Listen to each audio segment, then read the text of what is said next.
Alors en manchette aujourd'hui, le maire de Sainte-Élisabeth interpelle le MTQ après 3 accidents et minimum de 17 ans de prison pour le meurtrier d'une Berthelaise.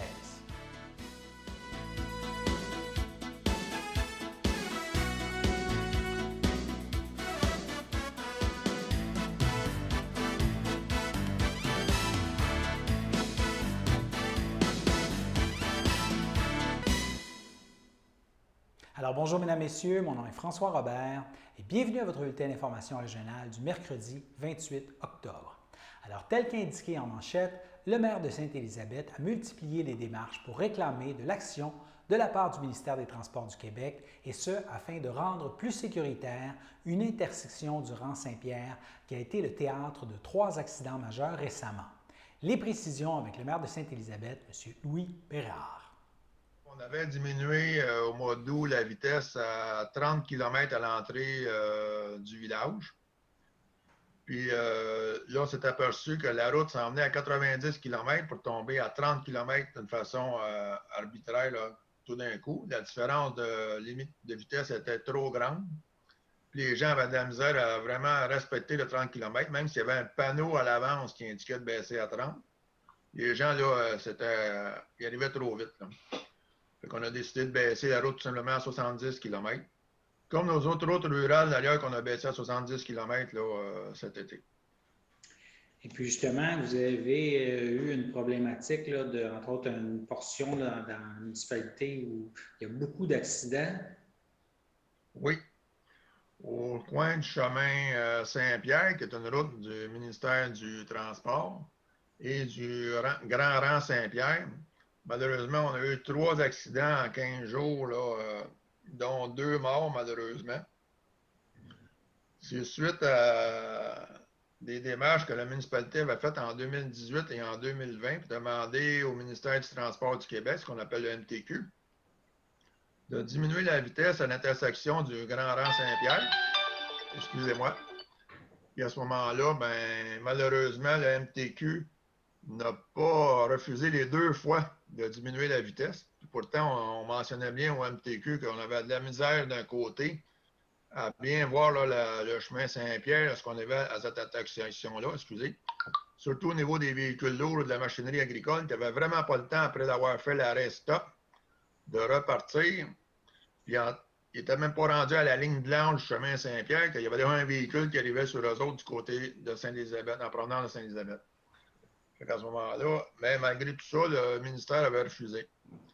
Là, ce qui est arrivé, c'est que le ministère du Transport du Québec a fait des travaux à Saint-Félix-de-Valois, puis ont fait faire des contournements de route. Les gens, ils contournaient la route par Notre-Dame-de-Lourdes pour aller vers Berthierville. Mais malheureusement, les gens, aujourd'hui, on a le système GPS. Fait qu'il rentrait des données dans le système GPS, puis il faisait prendre un raccourci par le Grand Rang Saint-Pierre pour aller vers Berthier. Mais c'était tous des gens pas habitués à la place. Puis quand ils arrivaient à l'intersection du chemin Saint-Pierre et Grand Rang Saint-Pierre, les gens, premièrement, roulaient trop vite. Ils ne respectaient pas la route. Selon nous autres, selon la Sûreté du Québec aussi, ils ne respectaient pas la route, la limite de vitesse à 70 non plus. Ils ne voyaient pas non plus l'arrêt, stop. Fait qu'ils passaient à l'intersection, puis malheureusement, ils se sont fait frapper à 3 reprises par des gens qui étaient dans leur chemin, sur le chemin Saint-Pierre. Malheureusement, ça a 2 décès. Puis il y a une 3e personne qui, encore là, aux dernières nouvelles de la semaine passée, est encore entre la vie et la mort. Là. On ne sait pas si elle va pouvoir s'en sortir. Fait que j'ai fait beaucoup d'interventions avec le ministère du Transport. J'ai laissé plusieurs messages à Saint-Jérôme, parce que c'est la partie Laurentide de la Naudière, le ministère de l'MTQ qui nous gère ici. Mais j'ai eu aucun retour d'appel de Saint-Jérôme. J'ai fait beaucoup d'appels au bureau de Mme Caroline Proulx à Berthier, à Louisville, excusez. Puis son adjointe, Mme Carole Noël, a fait beaucoup les messages aussi à Québec, auprès du ministre du Transport. Puis à ce moment-là, Mme Proulx a discuté avec M. Bonnardel. On est venu à bout d'avoir une intervention du ministère du Transport à Saint-Jérôme qui les ont obligés à m'appeler. Puis vendredi, le dernier accident qui a eu lieu, c'est vendredi, il y a 10 jours. Malheureusement, le 3e accident. Là, c'est ce matin-là qu'on a réussi à se parler. pour enfin que le ministère du Transport puisse étudier et évaluer la situation d'une façon professionnelle. Fait que là, ils ont installé 2 balustres qu'on appelle, c'est des indicateurs de vitesse de chaque côté du Grand Rang Saint-Pierre pour contrôler et évaluer là, la vitesse des gens. C'est une première étape de l'évaluation. La deuxième chose que j'ai réussi à avoir, c'est qu'on va avoir une rencontre par vidéoconférence le 20 novembre pour statuer qu'est-ce qu'on va faire comme changement à cette intersection-là. Si je ne serais pas intervenu auprès du ministre du Transport à Québec, on ne serait pas encore en train d'étudier le projet, puis on serait encore à avoir encore beaucoup d'accidents à cette intersection-là, ça n'a pas de sens. Là. Nous, du côté de la municipalité, on a quand même mis des indications avec des gros cônes là, au Grand Rang Saint-Pierre, mais la loi nous interdit de mettre quoi que ce soit sur une route du ministère du Transport du Québec. Donc, c'est à eux vraiment d'agir et de mettre une indication. Mais par contre, ça ne veut pas dire parce qu'une route du ministère du Transport du Québec est devenue dangereuse que la municipalité n'a pas le droit de faire des interventions pour protéger ses citoyens. Au contraire, c'est notre devoir de le faire et d'intervenir. Je vous le dis, j'ai fait au moins une dizaine d'appels à Québec dans la première semaine d'octobre pour réussir à avoir pour la fin de semaine de l'Action de grâce là, une meilleure sécurité à cette accession-là. Et je l'ai eu juste le vendredi à midi, la réponse finale, pour mettre des indications supplémentaires pour éviter qu'il y ait d'autres accidents là. Fait que ce qu'on a réussi à date, parce qu'il n'y en a pas eu d'autres depuis ce temps-là, on se croise sur haut les doigts que ça va aller en s'améliorant, qu'on aura une meilleure solution le 20 novembre. Pour l'instant, qu'est-ce qu'ils ont ajouté? Ils ont ajouté des panneaux? Non, c'est des panneaux lumineux qui calculent la vitesse des gens sur le chemin du ministère du Transport, là, ce qui passe. OK. Parce que nous, on disait, les gens, là, même si c'est une route à 90 km, là, on les voit passer, les gens. On sait qu'ils roulent plus vite que ça. Puis c'est pas normal qu'à l'intersection de ce rang-là, que les gens roulent plus vite que cette vitesse-là. Surtout qu'il y a, dans le Grand Rang Saint-Pierre, lorsqu'on regarde vers le village de Sainte-Élisabeth, on voit à peine 200 pieds avant la courbe, puis il y a des gros arbres aussi dans le chemin. Fait qu'on voit à peine 200 pieds, pas plus que ça. Fait que c'est pas normal qu'on ne demande pas de diminuer la vitesse. Sur une petite période de même, on voit presque rien au loin. Les gens, ils font un arrêt-stop, mais ils n'ont aucune chance de repartir et d'éviter la personne qui s'en vient à cette haute vitesse-là. C'est pour ça que nous, qu'on demandait que la vitesse soit diminuée absolument. Mais là, on ne demande pas juste ça, c'est que là, on va aller plus loin. On va demander qu'il y ait une lumière clignotante au-dessus de la route pour indiquer justement qu'il y a un arrêt sur un côté. Sur l'autre côté, ben, il y aura une lumière jaune flashante. Sur l'autre bord à l'arrêt, une lumière rouge clignotante à ce moment-là. Puis on espère aussi qu'on va pouvoir faire diminuer la vitesse. Fait que, d'une manière ou d'une autre, il y a une décision le 20 novembre qui doit se prendre parce que M. le ministre François Bonnardel l'a exigé que ça se fasse immédiatement cette année et non pas comme d'habitude qui font des études que ça prend au moins un an à avoir une décision. Fait que, vu la situation, j'ai réussi à gagner ce point pour qu'on puisse sécuriser nos gens là, immédiatement.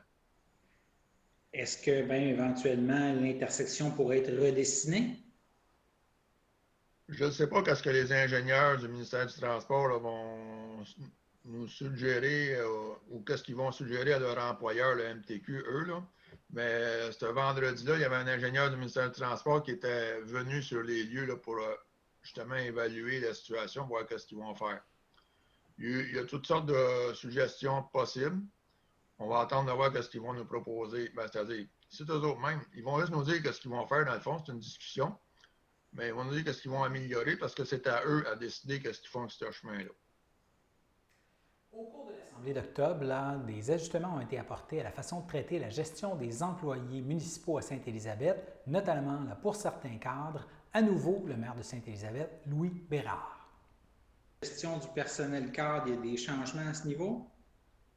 Oui, c'est qu'on a établi une politique au niveau de la gestion des cadres. Puis c'est important pour les relations professionnelles, là, donc de bien établir, mettre à jour cette politique-là présentement. Ça faisait longtemps qu'elle n'avait pas été remise à jour. Il y avait des points assez importants à considérer. On a fait la révision de cette politique-là au complet pour avoir une meilleure relation d'affaires aussi avec nos corps de la municipalité. Est-ce qu'on peut donner un ou deux exemples? J'ai pas. Ah, je peux toujours.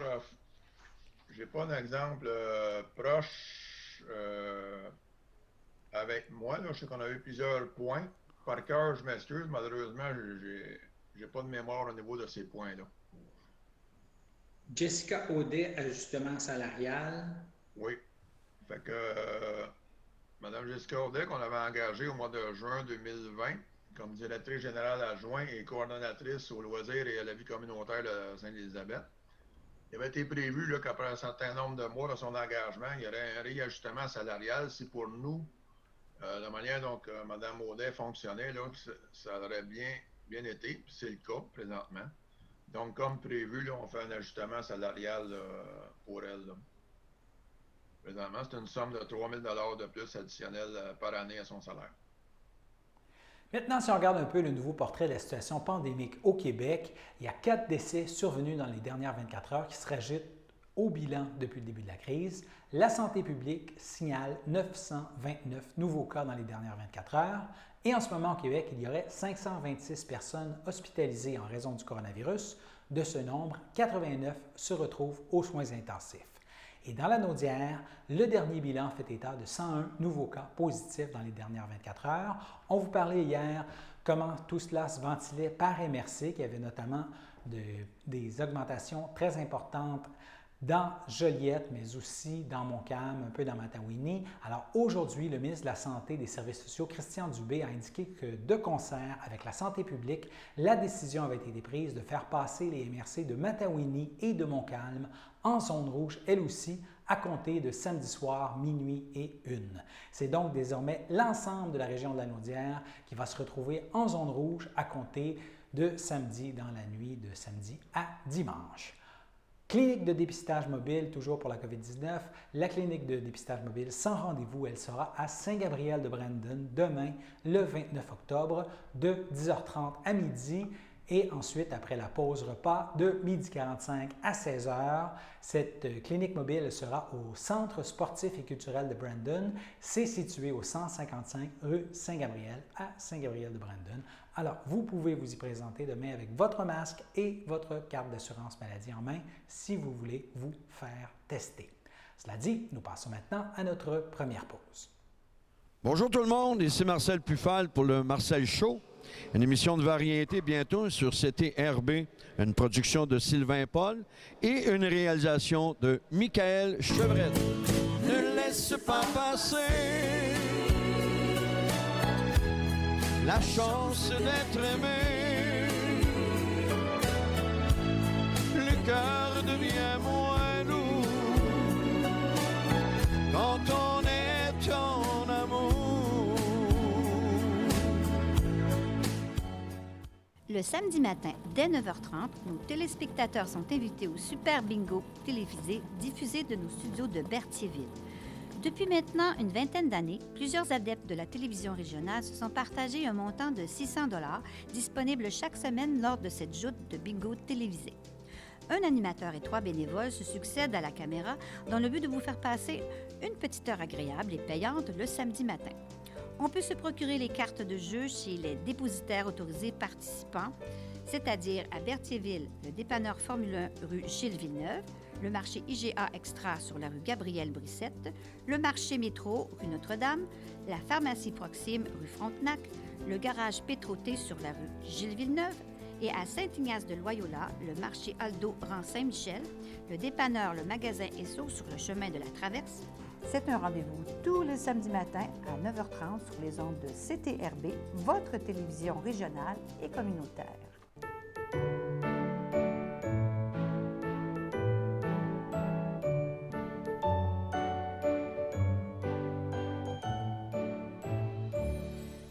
Alors, au chapitre des anniversaires pour ce mercredi 28 octobre, la FADOC de l'Île-du-Pas souhaite bonne fête à Manon Godin, tandis que l'Association des personnes handicapées du secteur Berthier souhaite un anniversaire rempli de bonheur à Lucie Bourdeau et Pierrette Rivet. Et l'équipe du Centre d'action bénévole d'Autrey souligne l'anniversaire aujourd'hui de Madeleine Hervieux. Judiciaire maintenant, la Sûreté du Québec demande l'aide de la population afin de retrouver Steve Lamar, 29 ans, recherché pour menaces, harcèlement et bris d'ordonnance. On voit deux photos là, qui défilent à l'écran. Steve Lamar est recherché en vertu de plusieurs mandats d'arrestation et pourrait se retrouver dans les régions de Joliette, Saint-Lin ou Montréal. Et la photo que l'on vient de voir, qu'on peut revoir d'ailleurs, sur cette photo, on voit un individu qui mesure 1,88 m ou si vous préférez 6 pieds 2 pouces. Il pèse 77 kg, l'équivalent de 170 livres. Il a les cheveux bruns rasés et les yeux bruns. Toute personne qui apercevrait Steve Lamar est priée de communiquer avec le 911 et de ne pas tenter d'intervenir directement auprès de lui. De plus, toute information pouvant permettre de retracer cet individu peut être communiquée dans toute confidentialité à la centrale de l'information criminelle de la Sûreté du Québec au 1-800-659-4264, 1-800-659-4264. On reste dans le domaine judiciaire maintenant. Vous vous souvenez peut-être du cas d'une jeune mère de famille monoparentale de Berthierville, Chloé Bellumeur, qui a perdu la vie dans un vol qui a mal tourné au Resto-Bar 239 à Saint-Gabriel où elle travaillait comme serveuse en 2018. Le meurtrier, Daniel Arsenault, a plaidé coupable du meurtre au 2e degré au Palais de justice de Joliette et il a écopé hier de la prison à vie sans possibilité de libération conditionnelle avant 17 ans. Dans un autre ordre d'idées maintenant, récemment avait lieu la remise des prix Denise Lachance Trudel. La coordonnatrice de Déclic nous explique pourquoi ce prix a été nommé ainsi et ce qu'il signifie. Et ensuite, on vous présente aujourd'hui une première récipiendaire de ce prix, Mademoiselle Mélissa Michaud.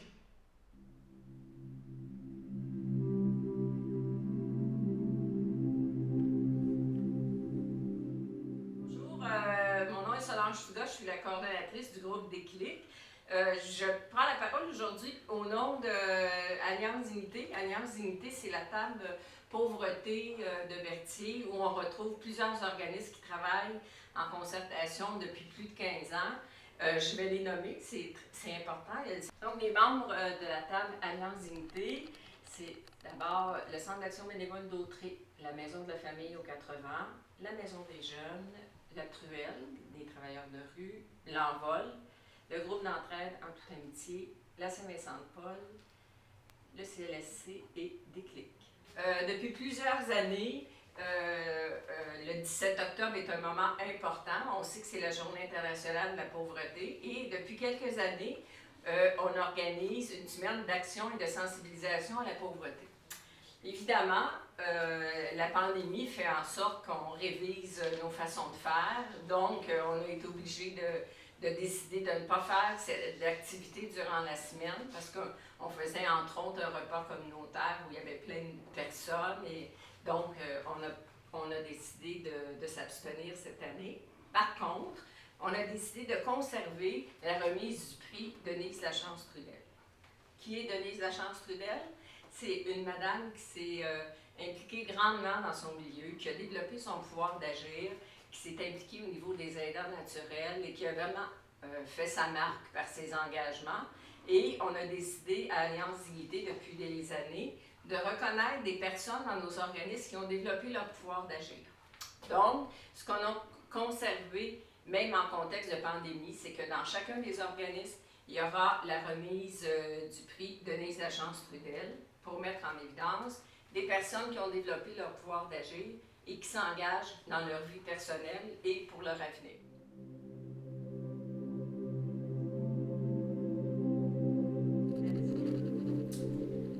Déclic est un organisme qui croit en chaque personne et en ses compétences. Aujourd'hui, nous voulons reconnaître les efforts d'une personne impliquée dans une démarche d'amélioration du français. Le prix Denise Lachance Trudel nous permet de valoriser les efforts et la détermination d'une participante, Mélissa Michaud. Mélissa est consciencieuse. Elle est agente à l'affectation à ADDA, aide à domicile d'autrui. Elle est constamment en communication avec les préposés aux bénéficiaires. Malgré un horaire chargé, elle n'a pas hésité à prendre des cours de français à Déclic. Soucieuse du bien-être des préposés avec lesquels elle travaille, Mélissa s'est investie dans l'apprentissage d'un nouveau logiciel permettant de faciliter les tâches et les déplacements de celles-ci. Elle s'implique énormément dans ces apprentissages malgré une grossesse, la pandémie et la naissance de son bébé. Avec un objectif de retour aux études, elle est un beau modèle de résilience pour toutes les femmes. Travaillante, créative et très organisée, Mélissa a choisi d'investir dans son avenir en participant aux ateliers de français à Déclic. Mélissa, Déclic est fière de te remettre le prix Denise Lachance Trudel en signe de reconnaissance pour ta détermination et ta grande persévérance. Merci. Toute l'équipe te remercie. Merci. Ça me fait un grand plaisir d'avoir tout ça parce que sans Lise-Marie, je ne serais pas où je suis au niveau de mon français parce que c'est vraiment un exploit pour moi. Il y a une très grande difficulté, mais avec Lise-Marie, j'y arrive.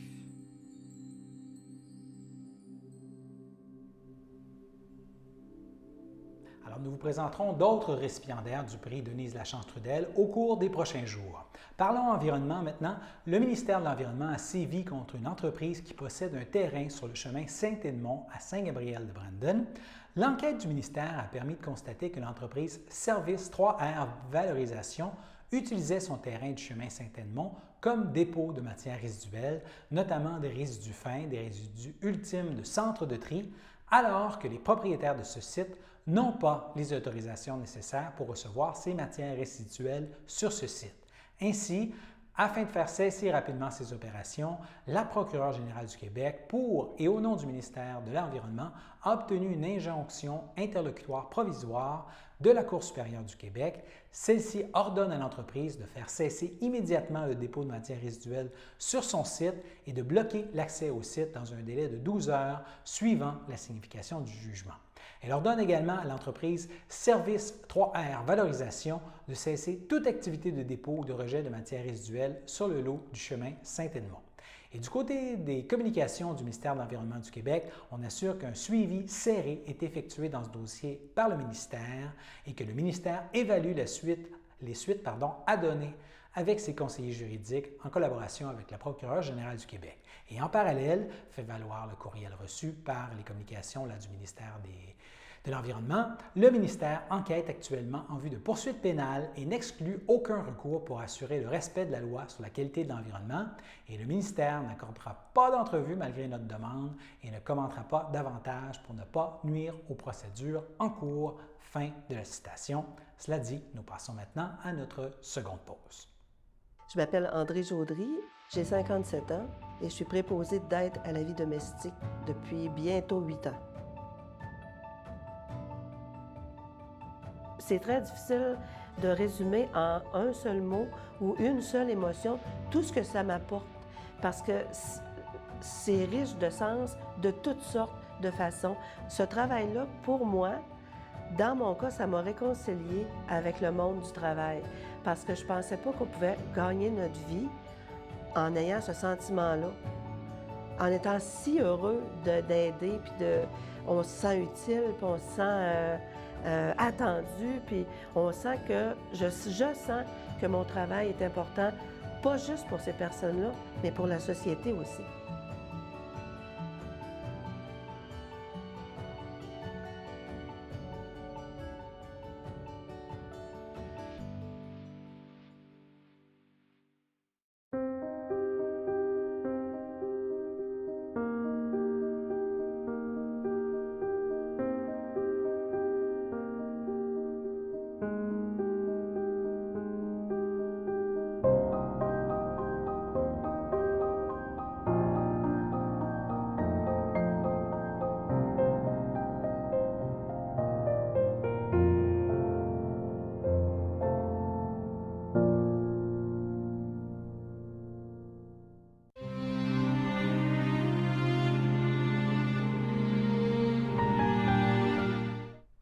Alors, au CHDL de Saint-Charles-Borromée, le 8 octobre, à l'aube de ses 65 ans, est décédée Mme Thérèse Lavallée, fille de feu Paul-Émile Lavallée et de feu Françoise Dauphin, demeurant à Berthierville.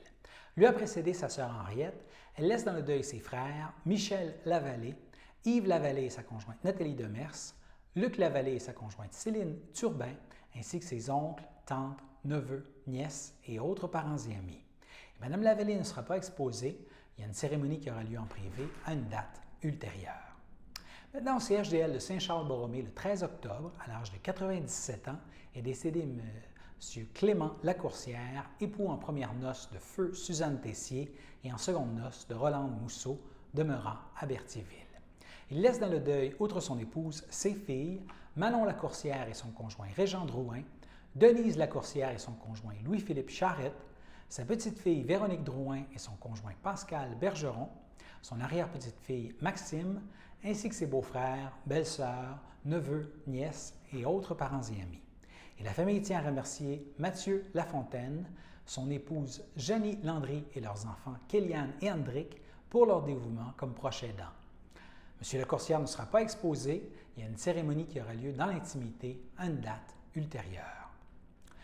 Maintenant, au CHSLD Le Château de Berthierville, le 18 octobre, à l'âge de 97 ans, est décédée Mme Lucie Fafard, épouse de feu Rodrigue Denis, demeurant à Saint-Cuthbert. Lui a précédé ses filles Lucienne et Claudette. Elle laisse dans le deuil ses enfants, Jean-Guy Denis et son conjoint Joël Bouchard, Michel Denis et sa conjointe Thérèse Gouin, Pierre Denis, France Denis feu Roger Poirier, Céline Denis, Daniel Denis, Françoise Denis et son conjoint Luc Marcoux. Laisse aussi dans le deuil ses 12 petits-enfants et 18 arrière-petits-enfants. Laisse aussi dans le deuil ses frères, sœurs, beaux-frères et belles-sœurs, Marcel Fafard et sa conjointe Pierrette Laforme, Madeleine Fafard feu Jean Iseli, Odette Jutras feu Adrien Fafard, Réal Lavigne feu Lise Fafard, Aline Vandal feu Jean-Claude Fafard, ainsi que plusieurs neveux, nièces et autres parents et amis. Et votre marque de sympathie peut se témoigner par des dons aux bénévoles du CHSLD Le Château de Berthierville. Et la famille accueillera parents et amis ce samedi, le samedi 31 octobre, dès 10h30 en l'église de Saint-Cuthbert, où suivront les funérailles à compter de midi. Et Mme Fafard sera ensuite inhumée au cimetière de Saint-Cuthbert.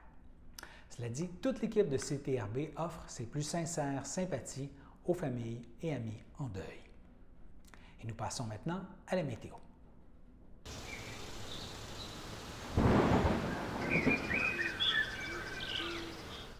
Alors, mercredi soir, ciel variable avec une température de 4 degrés.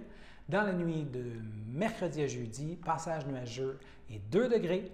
Jeudi matin, ciel variable et seulement 1 degré au-dessus de zéro. Jeudi après-midi, plutôt nuageux, mais ça se réchauffe un peu avec 5 degrés. Jeudi soir, plutôt nuageux avec 1 degré. Alors voilà, c'était vos informations sur les ondes de CTRB. Revenez-nous demain pour un autre bulletin d'information régionale. Et merci de continuer de vous informer avec nous. Excellente fin de journée à tous nos téléspectateurs.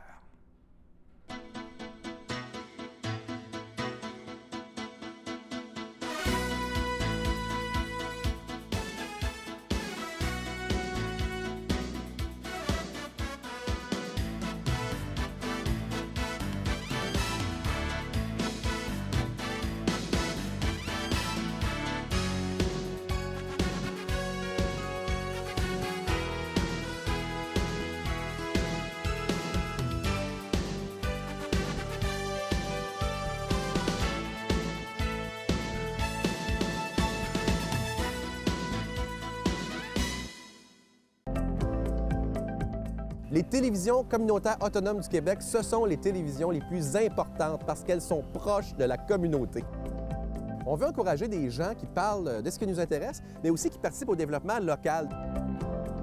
Mais c'est fini le temps là, où on allait lire une affaire qui a été écrite avant hier au bout du monde. Non! Tu veux savoir ce qui se passe chez vous? Bien, ma télé préférée, c'est la télé autonome communautaire. C'est ici que ça se passe.